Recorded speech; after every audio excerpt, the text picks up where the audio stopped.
6 महीने की ट्रेनिंग में युवा अग्निवीर नहीं अभिमन्यु बनेगा। जयंत चौधरी बोले फिर चक्र में फंसेगा। मुजफ्फरनगर में की युवा पंचायत। नमस्कार, आप देख रहे हैं इंडिया प्लस न्यूज और मैं हूं आपके साथ रश्मि पांडे। मुजफ्फरनगर के शाहपुर में रविवार को रालोद के राष्ट्रीय अध्यक्ष जयंत चौधरी पहुंचे।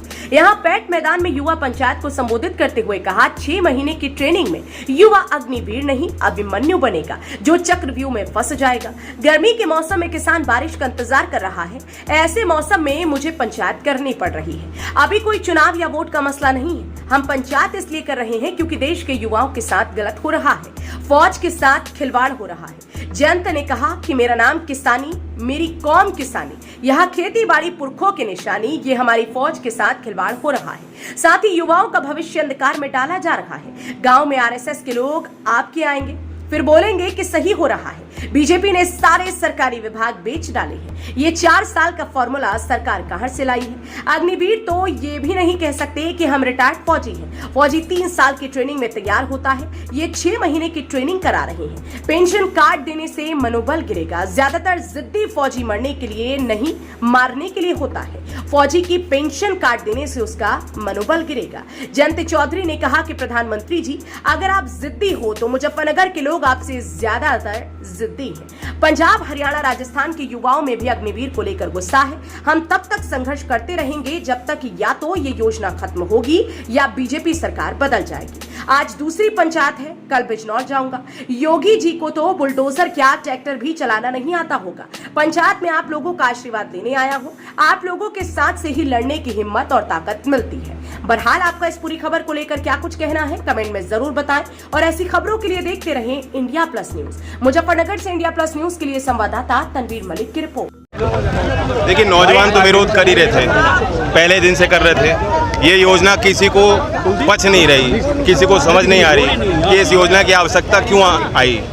जो हमारी भारतीय सेना है, हम उन पर गर्व करते हैं और वो बहुत काबिल सेना है। विश्व में अगर आप दूसरे मिलिट्री से कंपेयर करेंगे तो हमारी परफॉर्मेंस भी अच्छी रही। कई युद्ध लड़ने वाली सेना है, उनका लंबा अनुभव रहा है, तो उसके साथ खिलवाड़ नहीं होना चाहिए। और जो भी कोई पॉलिसी आती है, नीति आती है, वो पहले उसका प्रयोग होता है, फिर उसको लागू किया जाता है। पहले चर्चा होनी चाहिए थी, संसद में चर्चा होती, पार्लियामेंट्री कमेटी डिफेंस की है, वहाँ चर्चा होती। अब बड़े बड़े अधिकारी जो सेना में रह चुके हैं वो कह रहे हैं कि इस तरह की कोई चर्चा कभी हुई नहीं।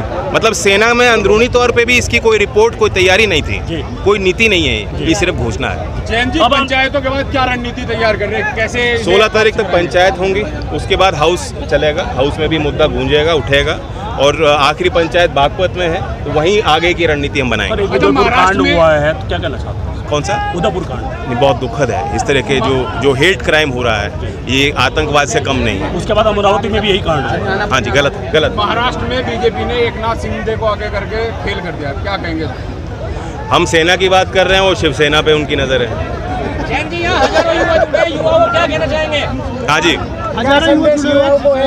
नौजवान हिम्मत से काम लें, धैर्य से काम लें और पहले जो विस्फोट हुए थे अब हो भी नहीं रहे हैं। नौजवान समझ भी गए हैं और इनका राजनीतिक विरोध हम लोग कर रहे हैं। और अगर ये जो योजना लाए हैं सरकार नहीं हटाएंगे तो सरकार हटाने का विकल्प हमेशा जनता के आगे रहता है। सर, दो तो कैसे आप चाबी छीन लेंगे बुलडोजर की? देखिए, बुलडोजर अनैतिक है, असंवैधानिक है जिस तरह से प्रयोग हो रहा है। कोर्ट में भी इसका कोई सरोकार नहीं है। सुप्रीम कोर्ट ने भी प्रदेश की सरकार को लताड़ा और उनको ये नोटिस दिया, कहा कि आप कानून के दायरे में ही काम कर सकते हैं। जैन जी, अगर ये योजना नहीं बदली गई तो क्या स्टेप रहेगा? ये तो पंचायतें में ही फैसला होगा, जनता का क्या मिजाज है। इसलिए मैंने कहा आज मुजफ्फरनगर के लोगों का मिजाज देखकर हम लोग उत्साहित हुए। अच्छी संख्या में लोग यहाँ पहुँचे और आशीर्वाद दिया।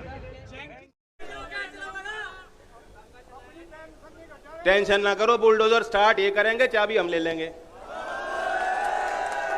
चाबी हम खोस लेंगे इनसे। सबसे बड़ा सवाल आज देश के सामने रोजगार का ही है। बहुत बड़ी चिंता है लोगों की है, नौकरी नहीं मिल रही। 2018 में अर्धसैनिक बलों की नौकरी निकाली थी इन्होंने, 55,000 की भर्ती, और नागपुर से पैदल चल के दिल्ली आ रहे हैं बच्चे। 18 में नौकरी निकली, 19 में इम्तिहान लिया, 1 साल बाद रिजल्ट निकाला और सबको नौकरी दी नहीं, पद भरे नहीं गए पूरे। अब वो पद खाली छोड़ रही सरकार जानबूझकर। सेना में भी उन्होंने यही किया, जानबूझकर 2019 के बाद भर्ती नहीं की। आप नौजवानों समझ लो, जो आपके बीच आके आरएसएस वाले कहेंगे ना, देखो नौकरी मिल तो रही है, मोदी जी का इतना बड़ा दिल है, देखो उन्होंने आपको नौकरी दी है, नई नौकरी मिल रही है, कितनी अच्छी बात है, 4 साल की भले सही हो, नौकरी है तो यही कहेंगे आपको। 2019 में 80,000 भर्ती किए थे, 2 साल 3 साल पूरे भर्ती नहीं करी, उसके बाद 46,000 आधी नौकरी निकाली है, और वो भी नौकरी नहीं है, ट्रेनिंग है। तो आर्मी का आईटीआई बना दिया। तो इनसे बच के रहना। ये तो ऐसे लोग हैं कि आपकी जब जेब कट जाएगी तो आपको आके बताएंगे बहुत अच्छा हुआ भाई, टेंशन खत्म। अब बेकार में बटुआ संभाले फिरते थे, बार बार हाथ जाता था तुम्हारा बटुए को संभालने के लिए, अब किसी और का भला हो जाएगा, बुरा मत मान लो, तुम्हारी जेब कट गई, यही बताएंगे आप। ये गंजे को कंघा बेच सकते हैं, बेचने में माहिर हैं, तो इनसे सतर्क रहना, होशियार रहना। आज दूसरी पंचायत है, कल यहां से मैं बिजनौर जाऊंगा।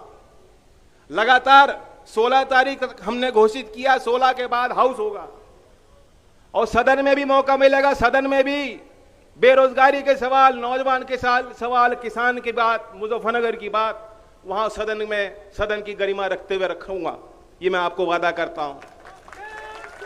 और इस पहले चरण के बाद हमारे पास तो प्रतिभाशाली नौजवान भी हैं और प्रतिभा भी आ गई हैं। राजस्थान से चल के आई, धन्यवाद देता हूं। इस मुद्दे में राजस्थान में भी बहुत उबाल है, हरियाणा के नौजवान भी सड़कों पे आए थे। अगर ये सरकार मनमानी करेगी और आपकी बात नहीं मानेगी तो वहां भी जाकर हम लोग जहां विरोध करेंगे, जहां कोई विरोध करेगा सरकार का, सबसे पहले हम लोग वहां पार्टी के कार्यकर्ता पहुंचने का काम करेंगे। तो मैं धन्यवाद देता हूं बहुत। हाँ, दिल्ली की भी कॉल करेंगे पहले हम लोग। अभी तो हम अच्छे रूप में आपके सामने हैं, बड़े शांति से पंचायत कर रहे हैं। आप तो बताया जाता है कि बहुत जिद्दी हो, लेकिन मुजफ्फरनगर का आदमी तो आपसे ज्यादा डबल जिद्दी है।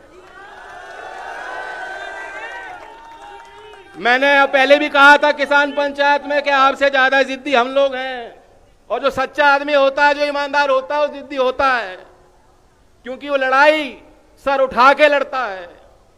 हमने कोई दगा नहीं किया। राज्यपाल जी कह रहे थे कि फौजियों ने बड़ा सपोर्ट किया था मोदी जी को, लेकिन आप इनकी इतिहास खोल के देखेंगे, गुजरात से लेकर के यहां तक जहां तक पहुंचे हैं, जो इनका ज्यादा साथ देता है, ऐसा कोई सगा नहीं जिसको इन्होंने ठगा नहीं है। इसलिए जो हमारे साथी कुछ पहले हमारे यहां होते थे, बीजेपी में चले गए, और आप पे भी डोरे डालते होंगे, चुनाव बाद डोरे डालते होंगे कि आ जाओ भाइयों, उन्हें बता दो कि तुम ज्यादा साथ दे रहे, सबसे पहले जो है कैची तुम पे ही चलनी है, और चल रही है। ये आप पे ही कैची चल रही है, ये कुल्हाड़ी आपको ही मारी जा रही है। पंजाब, राजस्थान, हरियाणा, उन प्रदेशों पे जिन क्षेत्रों ने किसानों के लिए लड़ाई लड़ी, ये उस समाज को निपटाने के लिए योजना लाए हैं। ये अग्निपथ योजना नहीं है, तो ठगी योजना है। ये आपको ठगने के लिए योजना लाए हैं, ये आपका हक मारने के लिए योजना लाए। ऐसी योजना को हम स्वीकार नहीं कर सकते। और अंतिम दिन तक, जब तक ये गिनती इनकी पूरी नहीं होती सरकार की, तब तक हम इस योजना का विरोध करेंगे। या तो योजना खत्म होगी। टोटल एक्सपेंडिचर उसका 2011-12 में डिफेंस पे 16.7% खर्च होता था, और वो घट के 13% हो गया। 10 साल में घटा है डिफेंस पे एक्सपेंडिचर।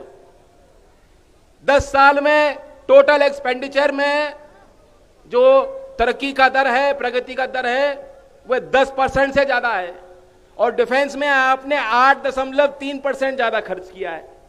यानी जो बढ़ोतरी होनी थी, और इसलिए आज ये दावा कर रहे हैं कि हमें फौज में तकनीकीकरण लाना है। जैसे इजराइल लड़ती है, आप देख रहे हैं रशिया और यूक्रेन में युद्ध चल रहा है तो ड्रोन युद्ध कर रहे हैं। इस तरह की बातें आपको बरगलाने के लिए लोग करेंगे। अगर तकनीकीकरण लाना है तो बजट को बढ़ाना पड़ेगा। आप फौजी की पेंशन काट देंगे तो फौज का मनोबल गिर जाएगा, खत्म हो जाएगा और लड़ने की क्षमता समाप्त हो जाएगी। कोई तकनीकीकरण होने वाला नहीं है। और मैं दावे के साथ कहता हूं उनके पास कोई योजना नहीं है। आज जो इससे पहले जो सेना में भर्ती होते थे, बड़े बड़े अधिकारियों ने इसका विरोध किया। क्यों किया? मैंने भी उनसे बात की, समझने की कोशिश की और उन्होंने मुझे बताया कि फौजी 3 साल की तो ट्रेनिंग के बाद तैयार होता है जिसको सियाचिन में लड़ना है। 3 साल से पहले फौजी तैयार नहीं हो पाता, उसकी बड़ी टेक्निकल ट्रेनिंग होती है। और ये 6 महीने की ट्रेनिंग दे रहे हैं। 6 महीने की ट्रेनिंग में क्या सीखेगा वो? वे अग्निवीर नहीं बनेगा, वो अभिमन्यु बनेगा। वो अभिमन्यु की तरह चक्रव्यूह में उसको मारने का इन्होंने इंतजाम बना रखा है। और मेजर जनरल योगेंद्र जी ने कहा है कि फौज मरने के लिए नहीं होती, मारने के लिए बनाई जाती है। जिस घर का शहीद होता है उसके दर्द को आप समझने की कोशिश करें मोदी जी। उनकी शहादत पे, उनकी लाशों पे आपने खूब राजनीति की है। पिछला चुनाव, लोकसभा का चुनाव कैसे जीते हो हमें याद है। आपने उस चुनावी अभियान में एक भाषण दिया था कि 1 वोट सेना के सम्मान में मुझे दे दो। याद होगा, ऐसी भाषा कभी किसी प्रधानमंत्री पद के दावेदार ने कभी नहीं कही। कभी किसी प्रधान के उम्मीदवार ने भी देश की धरती पे खड़े होकर ऐसे वोट नहीं मांगी होगी जिस तरह से आपने सेना के नाम पे वोट मांगी थी। कि सेना, वो जो कीर्तिमान सेना करती है, जो रखवाली सेना के फौजी करते हैं, उसको भाजपा के रूप में दिखा करके कि हम लोग कराते हैं। हमने उनको वहां प्रोत्साहित किया लड़ने को और हमने उनको भेजा लड़ने को, तब जाके लड़ाई लड़ रहा है। नहीं, जो फौजी देश की इंडिया प्लस न्यूज, सिर्फ वही जो सही।